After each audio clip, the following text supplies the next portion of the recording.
እንደ ሰው ማናችንም ከስህተት የጸዳን አይደለንም። ወደ ስህተት ከሚመሩ ነገሮች አንዱ ደግሞ ባህሪዎቻችን ናቸው። ሁላችንም ለተደጋጋሚ ስህተቶች የሚዳርጉን የጋራ የሆኑ አሉታዊ ባህሪያቶች አሉን። ይህ የኢትዮ ዞዲያክ የዩቲዩብ ገጻችን ነው። ከዚህ ቀደም በጀመርነውና ዛሬም በምንቀጥለው ርዕሰ ጉዳይ የ12ቱንም ኮከቦች 10 አሉታዊ ባህሪያትን እየተመለከትን እንገኛለን።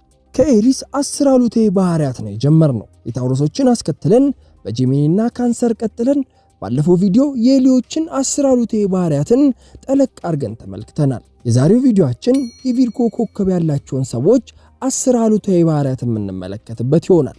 ቪርጎች በሚያስገርም ሁኔታ በአሉታዊነት የሚነሱባቸው ችግሮች ሁሉ ምንጩ አንድ ተፈጥሯቸው ነው። የተፈጥሯቸው ምን ይመስላችኋል? መልሱን ቪዲዮ ላይ ታገኙታላችሁ። ቪዲዮውን ለመመልከት ወስናችኋል? እንግዲያውስ ላይክ በማድረግ ጀምሩት። አሁን ወደ ቪዲዮ። አንደኛ፣ ከመጠን ያለፈ ትችት። በዚህ ቻናል ስለ ቪርጎዎች ባነሳን ቁጥር ሳንጠቅሰው ማናልፈው አንድ የቪርጎዎች እውነት አለ። እርሱም ቪርጎዎች የሚሳተፉበት ማንኛውም ነገር ላይ ለዝርዝር ነገሮች የሚሰጡት ከፍተኛ ትኩረት ነው። በቸልታ የሚያልፉት ምንም ነገር የለም። ቪርጎዎች ሌሎች ሰዎች ቦታ ከማይሰጧቸው ጥቃቅንና ዝርዝር ነገሮች ጋር የተጣበቁ ናቸው። በዚህ ተፈጥሯቸው ምክንያት በዙሪያቸው ያሉ ሰዎች ላይ ከመጠን ያለፈ ትችትን ይሰነዝራሉ። ሁለተኛ፣ ፍጹምነትን መጠበቅ። ፍጹምነት ከሰው ልጆች ችሎታና አቅም በላይ የሆነ ተፈጥሮ ነው። ይህ ነገር ግን ቪርጎዎች ጋር አይሰራም። እነሱ ሁልጊዜ ፍጹም የሆነ ነገርን ይፈልጋሉ። በሚያዩት ነገር ሁሉ ጉድለትን ለማውጣት ነው ጥረታቸው። በራሳቸው ላይም ሆነ በሌሎች ላይ ፍርድን ለመስጠት ችኩሎች ናቸው። ለዚህም ነው ቀደም ብለን እንዳነሳ ነው ተቺዎች የሚሆኑት። ሶስተኛ፣ ተስፋ አስቆራጭ። ቪርጎዎች ለአንድ ነገር ያላቸው ሐሳብና የሚፈልጉት ውጤት ግነት የሚኖርበት ስለሆነ እነሱን መረዳት እጅግ በጣም አስቸጋሪ፣ ብዙውን ጊዜም የማይቻል ይሆናል። ለዝርዝር ጉዳዮች ያላቸው ትኩረትና ፍጹምነትን ፈላጊ መሆናቸው ደግሞ ራሳቸውንም ሆነ አብረዋቸው የሚሆኑ ሰዎችን በፍጥነት ተስፋ እንዲቆርጡ ያደርጋቸዋል። አራተኛ፣ ግርግር ፈጣሪነት። ቪርጎዎች ግርግር ፈጣሪዎች ናቸው። ለዚህ አሉታዊ ባህሪ የሚያበቃቸው ታዲያ ደጋግመን ያነሳነው ፍጹምነትን ፈላጊ የመሆናቸው ነገር ነው። በሂደት ከሚመጣ እድገትና ለውጥ ይልቅ ራሳቸውም ሆነ ሌሎች ሰዎች በአንድ ጊዜ ፍጹም እንዲሆኑ ይፈልጋሉ። አንድ ነገርን በጣም ይወዳሉ ወይም በጣም ይጠላሉ። መካከለኛ የሚባል ጸባይ የላቸውም። በእነዚህ ምክንያቶች ቪርጎዎች ባሉበት ቦታ ሁሉ ግርግር ሲፈጥሩ ይገኛሉ። አምስተኛ፣ ከልክ ያለፈ ጫና። ምንጊዜም ህልማቸው ትልቅ ነው። ላለሙት ነገር የሚሰስቱት ጊዜ፣ የሚቆጥቡት ጉልበት የለም። ነገር ግን የዛኑ ያህል የራሳቸውን ድርጊቶችና እንቅስቃሴዎችን ከመጠን በላይ ተነትናሉ። የትንተናቸው ውጤትም ከሚጠብቁት ፍጹምነት አንጻር ደስታን የሚያገኙበት አይደለም። በዚህም ራሳቸውን ወደ ደስታ ቢስነትና የበለጠ ጫና ይገፉታል።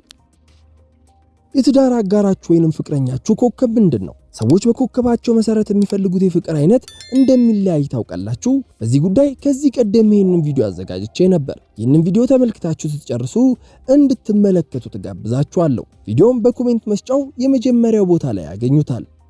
ስድስተኛ፣ ተጠራጣሪነት። ቪርጎዎች ሰጥቶ በመቀበል መርህ ያምናሉ። በዚህም ሰዎችን በመርዳት ወይም በደግነት እንቅስቃሴዎች ሲሳተፉ አይገኙም። ይልቁንም ሰዎችና ሁኔታዎችን ያለማቋረጥ ይመረምራሉ። የባህሪያቸው ለከፍተኛ ተጠራጣሪነት ያጋልጣቸዋል። ሰባተኛ፣ ከመጠን ያለፈ ጭንቀት። በቪርጎ ዞዲያክ ስር የሚካተቱ ሰዎች ጭንቀት መለያቸው ነው። ስለ የትኛውም ነገር ሲያስቡ ከልክ በላይ ይሆናል። እርግጥ ነው ሁልጊዜ መፍትሄ ለማግኘት ፍለጋ ላይ ናቸው።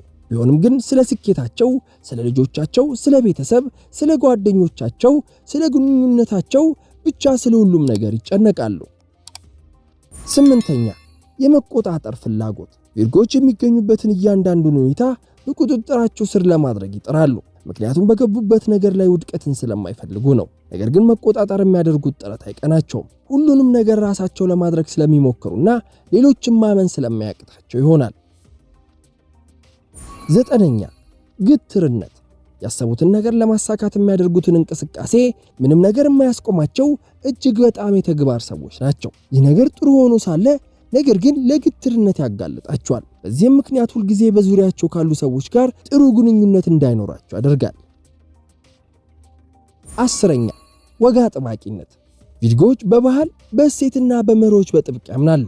ከአባቶች የወረሱት ወግና ልማዶችን የመከተል አዝማሚያም አላቸው። እርግጥ ይህ ባህሪ ጥሩ ጎን ቢኖረውም ቪርጎዎችን ኋላ ቀር የሚያደርግ ሌላ ገጽታን ይሰጣቸዋል። በተጨማሪም የእነርሱን መርህና ሴት በግዴታ ወደ ሌሎች ለማስረጽ የሚሄዱበት ርቀት ሌላኛው አሉታዊ የቪርጎዎች ባህሪ ነው።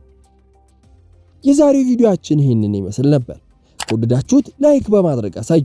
የትኛው የቪርጎዎች አሉታዊ ባህሪ ያስገረማችሁ? በኮሜንት መስጫው ላይ ጻፉልኝ። 12ቱ ኮከቦችን በተመለከተ ለየት ያሉ ቪዲዮዎችን ለማግኘት የኢትዮ ዞዲያክ ዩቲዩብ ገጻችንን ሰብስክራይብ በማድረግ ቤተሰብ ይሁኑ። መልካም ጊዜ